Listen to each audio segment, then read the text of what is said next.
क्यों भर जाती है खून के ही रिश्तों में इतनी घृणा।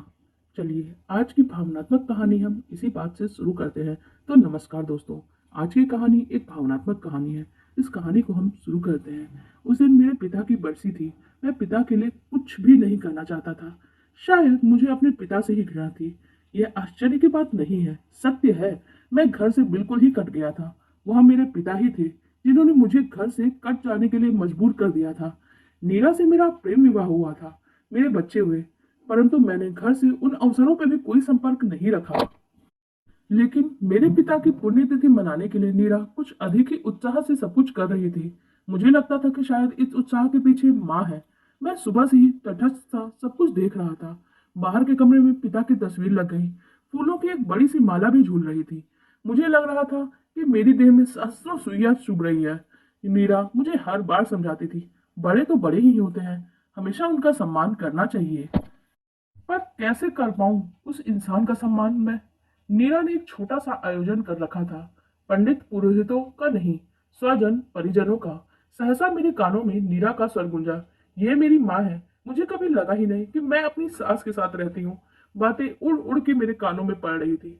हंसी खुशी का कोलाहल गूंज रहा था। मैं माँ की सिकुड़ी सिमटी आकृति को देखता रहा। माँ कितनी सहजता से मेरी गृहस्थी में रच बस गई थी, जो मेरी अपनी सगी माँ नहीं थी, फिर भी माँ से भी बढ़ के थी। मैं नीरा की इच्छा जाने बगैर ही माँ को जबरन अपने साथ ले आया था। साथ क्या ले आया था, मुझे लाना पड़ा था। कोई दूसरा विकल्प भी तो नहीं था। राजू और रमेश विदेश में बस गए थे। पिता की मृत्यु पर वह शोक संवेदनाएं भेजकर निश्चिंत हो गए। रीना, इला और राधा आई थी। मैं श्राद्ध के दिन अकेला ही गांव पहुंचा था।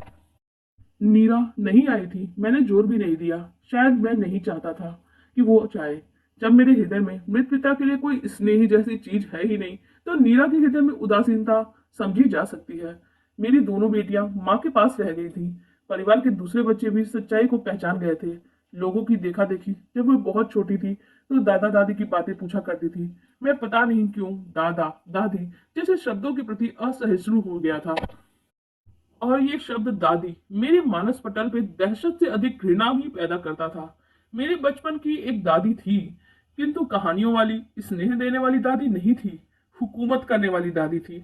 मुझे ही नहीं, मेरी माँ को छोटी छोटी बात पे चिमटे से पीटने वाली दादी। मैं अब नहीं समझ पाता हूँ कि मेरी माँ का क्या दोष था। मेरा घर मध्यम वर्गीय बिहारी घर था। सुबह होती कलह से, रात होती कलह से मेरे पिता का कायरपन मुझे बचपन से ही उद्दंड बनाता गया। मेरी एक परितक्त्या बुआ थी, अम्मा से भी बड़ी बुआ। हर मामले में हम लोगों से छोटी मानी जाती थी। खाने पहनने घूमने में उनका हिस्सा हम लोगों जैसा ही होता था, किंतु उनकी प्रतिस्पर्धा अम्मा से होती थी, स्वतंत्र सी। वह हर चीज में अम्मा का अधिक से अधिक हिस्सा छीनने की कोशिश करती थी। बुआ दादी के शहर पे कूदा करती थी। दादी और बुआ रानियों की तरह आराम से बैठी रहती। हुकूमत करना उनका अधिकार था। मेरी माँ दासी से भी गई बीती अवस्था में खटती रहती थी। पिताजी बिस्तर से उठते और सीधा दादी के पास चले जाते, और दादी ना जाने उनसे ऐसा क्या कह देती, क्या सुना देती कि पिताजी सुबह उठते ही अम्मा पे ही बरस पड़ते, यानी मेरी माँ पे। एक रोज अम्मा पे उठे पिता के हाथ को कस के उमेटते हुए मैंने कहा था, खबरदार जो मेरी माँ पे हाथ उठाया। पहले तो पिता ठगे से रह गए, फिर एकाएक उबल पड़े, लेकिन मैं डरा नहीं था। अब तो हमारे घर का एक खुला अखाड़ा बन गया था। दादी मुझसे डरती थी। मेरे दिल में किसी के पके घाव को छूने सी वेदना दादी को देखने मात्र से होती। मैं दादी को देखना तक नहीं चाहता था। बचपन में सोचा करता कि बड़ा हो जाऊं, एक अच्छी नौकरी कर लूं, फिर अम्मा को अपने पास रख लूंगा। रहेंगी दादी और बुआ पिता के पास। उनका बढ़ता अंतराल मेरे अंतर मन में घृणा को और बढ़ाता गया। मेरी अम्मा कमजोर होकर टूटती चली गई। उस दिन वह घर स्नेह विहीन हो जाएगा, ऐसा मैंने कभी सोचा भी नहीं था। अम्मा सारे कामों को निपटा कर सो गई थी। राधा उनकी छाती से चिपटी दूध पी रही थी। मैं बगल के कमरे में पढ़ रहा था। फिर अचानक दादी चिल्लाते हुए हुक्म देती हैं, जरा चाय बनाना। लेकिन उधर से कोई उत्तर नहीं मिला। वैसे भी अम्मा तो कभी उत्तर दिया ही नहीं करती थी। 10 मिनट बाद दादी के स्वर में गर्मी बढ़ गई। चाय जो नहीं मिली थी। दादी जाने क्या क्या बड़बड़ करती हुई आगे बढ़ रही थी। अम्मा की चुप्पी उनके क्रोध को और भी ज्यादा बढ़ा रही थी। भला सवेरे सवेरे कहीं सोया जाता है? कब से गला फाड़ रही हूँ एक कप चाय के लिए, मगर ये राजरानी है कि सोई पड़ी है। और फिर एक से बढ़कर एक कोसने का सिलसिला शुरू हो जाता। पढ़ाई छोड़कर मैं बाहर आया। अम्मा को झकझोरती दादी एकाएक चीख उठी, मैं दरवाजा पकड़ के खड़ा ही खड़ा रह गया। सारे काम निपटा के निर्जला अम्मा अपने प्राण त्याग चुकी थी। दादी ने झट से अपना मुखौटा ही बदल लिया। हाय लक्ष्मी, हाय रानी, तू हमें छोड़ के क्यों चली गई? दादी छाती पीट पीट के रो रही थी। बुआ भी चीख रही थी।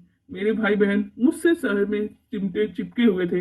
अम्मा की दूध विहीन छाती चबाती राधा को यत्न से अलग करके मैं रो पड़ा था। दादी हर आने जाने वाले को रो रो के कथा सुनाती। पिता भी रोए थे। अम्मा के अभाव ने घर को घर नहीं रहने दिया था।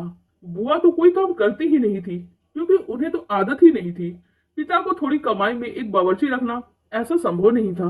वैसे भी कोई ऐसा नौकर जो बहू के सिवा को ऐसा कैसे मिल सकता था, जो बिना मिले बिना खाए बस खटता रहे। समय से पूर्व ही रीना को ही बड़ा बनना पड़ा।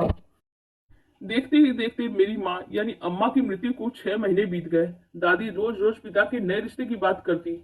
एक दो रिश्तेदारों से दबी कुचली जबान से मेरी शादी की भी चर्चा की कि लड़का एमएससी कर रहा है, इसी की शादी कर दी जाए। पर मेरे कायर पिता ने माँ की आज्ञा मानने का बहाना करके मुझसे भी छोटी उम्र की एक लड़की से ब्याह कर लिया। मेरा मन विद्रोह कर उठा, लेकिन उस लड़की लगने वाली औरत में ऐसा क्या था, मैं समझ ही नहीं पा रहा था। वो बहुत ही सहजता से हम सबकी माँ बन गई। हम भी उसे माँ के रूप में स्वीकार कर लेते हैं। मुझे दादी के साथ साथ पिता से भी तीव्र घृणा होने लगी थी। जब मेरी नजर नई माँ पे पड़ती, क्या लड़कियों के लिए विवाह हो जाना ही जीवन की सार्थकता होती है? हर बार मैं अपने मन से यही पूछा करता। माँ के मायके में कोई भी नहीं था। विधवा माँ ने 10वीं कक्षा में पढ़ती बेटी का कन्यादान करके निश्चिंता की सांस ले ली थी। मेरी दूसरी माँ भी मेरी अम्मा की तरह ही बिना कोई प्रतिवाद किए सारे अत्याचार सह लेती थी। अम्मा की मृत्यु के बाद घर में मेरा संबंध ना के बराबर रह गया था। पहली बार नई माँ के अधर खुले जब रीना के ब्याह की बात उठी। वह अड़ गई। विवाह नहीं होता तो मत करो, लड़की पढ़ लिख के नौकरी करेगी, ऐसे वैसे कि मैं गले नहीं मड़ूंगी। पिता सर पटक कर रह गए। दादी ने व्यंग बाढ़ छोड़े, लेकिन माँ शांत रही। मैं योग्य आदमी से ही बेटी का ब्याह करूंगी। माँ की इस जिद में हम सबका सम्मिलित परिश्रम था। अब सारा घर सुखी है। हम सभी भाई बहन पढ़ लिख कर अपनी अपनी जगह में सुख आनंद से थे। नई माँ ही थी वह सूत्र जिसने पिता के मरने के बाद मुझे गांव की तरफ खींचा था। दादी मरी, बुआ मरी, पिता के बुलावे आए, पर मैं गांव नहीं आया। पता नहीं कैसी वितृष्णा से मन भर चुका था। मैं अपने आप को रोक ही नहीं पाया था। पिता के श्राद्ध के दिन पहुंचा था। भरे घर में माँ एक कोने में सहमी सुखड़ी रंग उड़ी तस्वीर जैसी बैठी थी। पूरे 10 साल बाद मैं गांव आया था। उन 10 सालों में माँ ने ना जाने क्या क्या समय ने माँ से छीन लिया था। पिता ने कुछ भी नहीं छोड़ा था उनके लिए। हर आदमी मुझे समझा रहा था, अपना तो कोई है नहीं, एक तुम ही हूँ। माँ की सहमी आंखें तनी मुद्रा मुझे आश्वस्त कर रही थी। मोहन घबराओ मत, मुझे कुछ और साल ही बस जीना है, मेहनत मजदूरी करके जी लूंगी।